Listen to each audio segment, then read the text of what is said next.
Welcome to the official Boyz to Nerdz review, Game of Thrones, Season 9, I do this every time, Season 6, Episode 9. Gerald, what was it entitled? Battle of the Bastards. Battle of the Bastards, and I thought that we were only going to actually see just that one scene, but they actually surprised me a little bit by going to Marine as well. I get why they did it, because, you know, there's a lot of story to tell, only one episode left, but initial thoughts of the Battle of the Bastards.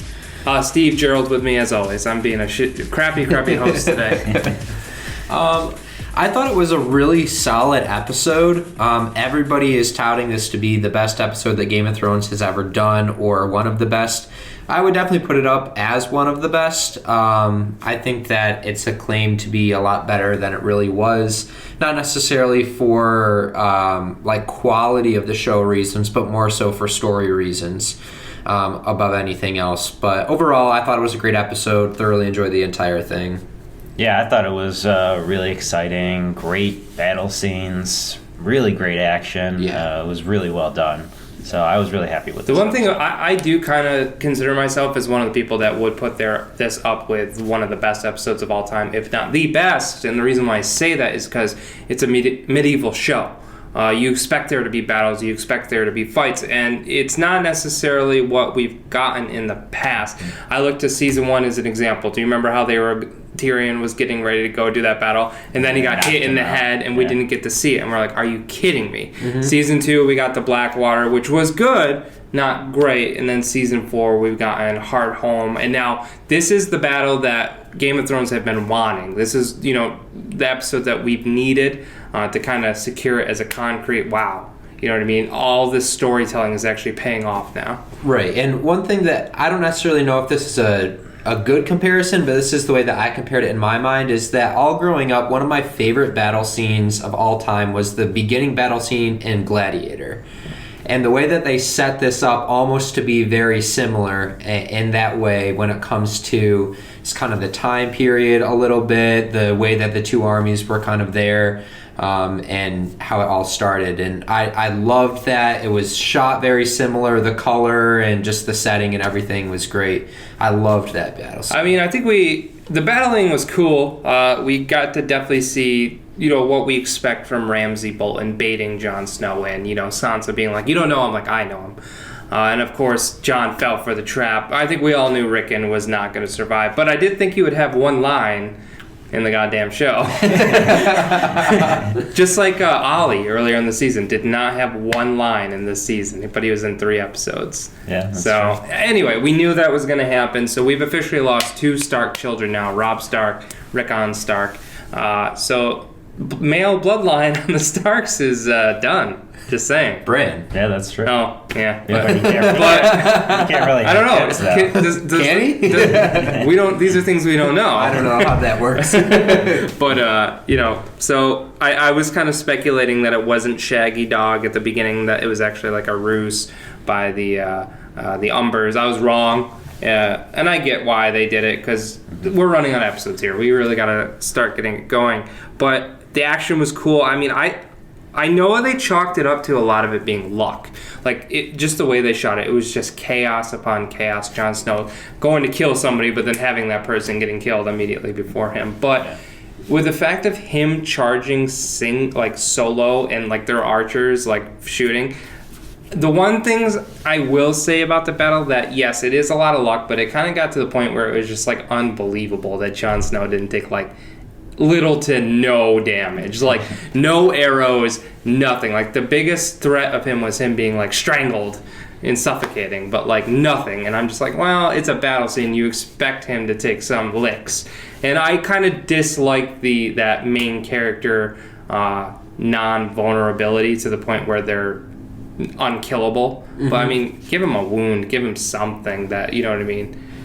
Yeah, I mean, in regards to the battle or just the episode as a whole, as I mentioned, the only problem that I really had with it is more from a storyline standpoint. Yeah. So when it comes to that, I just felt like it was a really cool episode, and it was great. It was action-packed, it was fun, and it was exciting, but it was just too much of a happy ending, you know, type of story, if you will, for what I'd like. Not that we're all happy that a sick character like Ramsay is finally gone. Worst character in the show, but in a good way. I'm not saying like Right. bad character, but the easily most hateable character. Right. And then even when it comes back to Marine and everything is just working out to where it's just like it's almost like I expect now the good guy's going to win, the good guy's going to win, and that hasn't been so in Game of Thrones until the past couple seasons.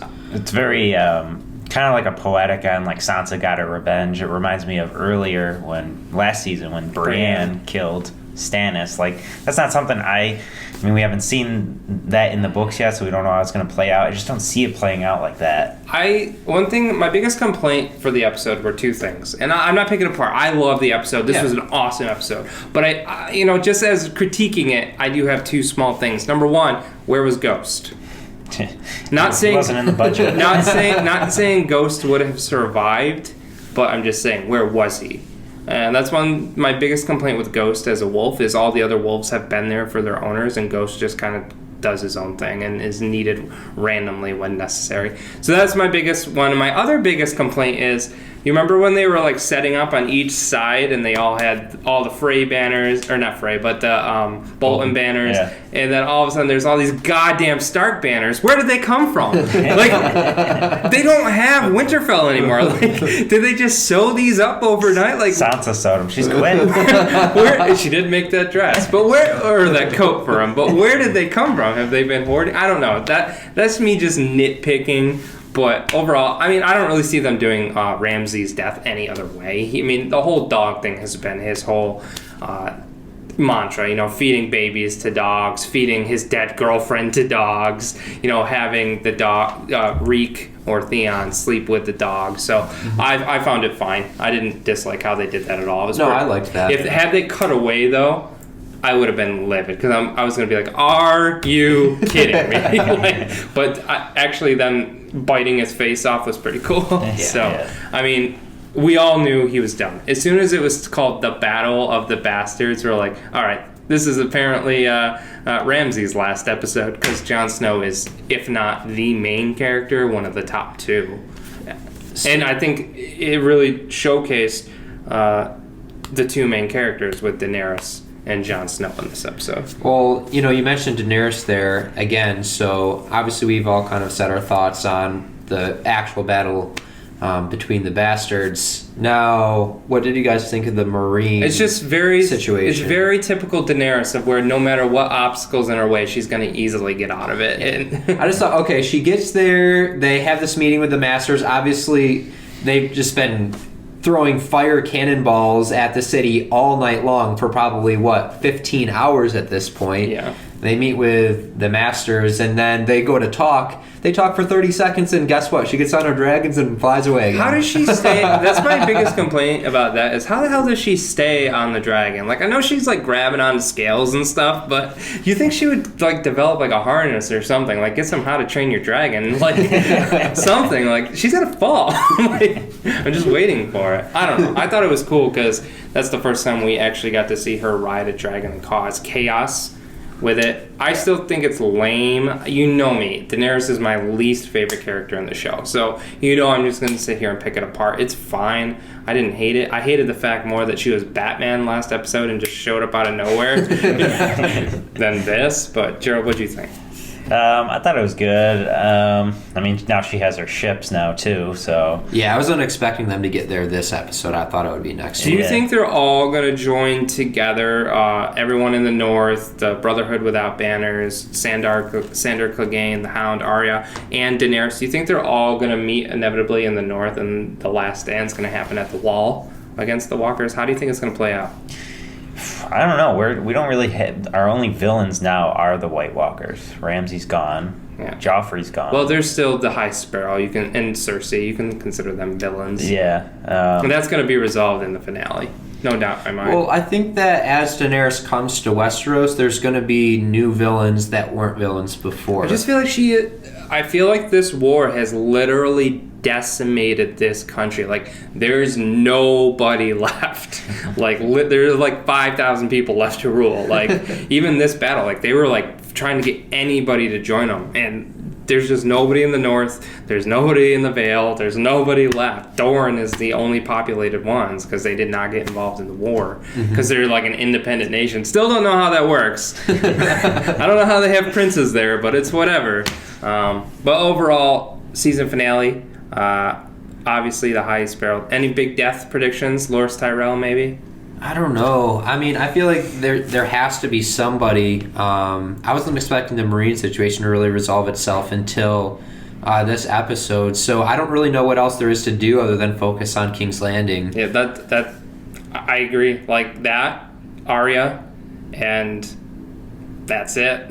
Like maybe we see another appearance by the White Walkers, and obviously Bran. Because we're going to see the Tower of Joy revealed. And I think a lot of people are going to be disappointed, a lot of book readers tomorrow, because they're going to confirm what everyone's been guessing for years, but it's going to be finally confirmed. Yeah. So I think there's going to be a lot of, I wish I had found that out in the books. But, I mean, I think this season, I think it ranks up there as one of the best ones, easily. Her flying the dragon didn't look as stupid as it did last year, so I give props to them. I think this episode was like the biggest budgeted episode that they've done yet. It showed, too. Yeah. So it was pretty cool. This is what I expect to see, though. The issue with this, though, is this is what I expect to see in, like, the last few episodes, like, numerous episodes with these White Walkers.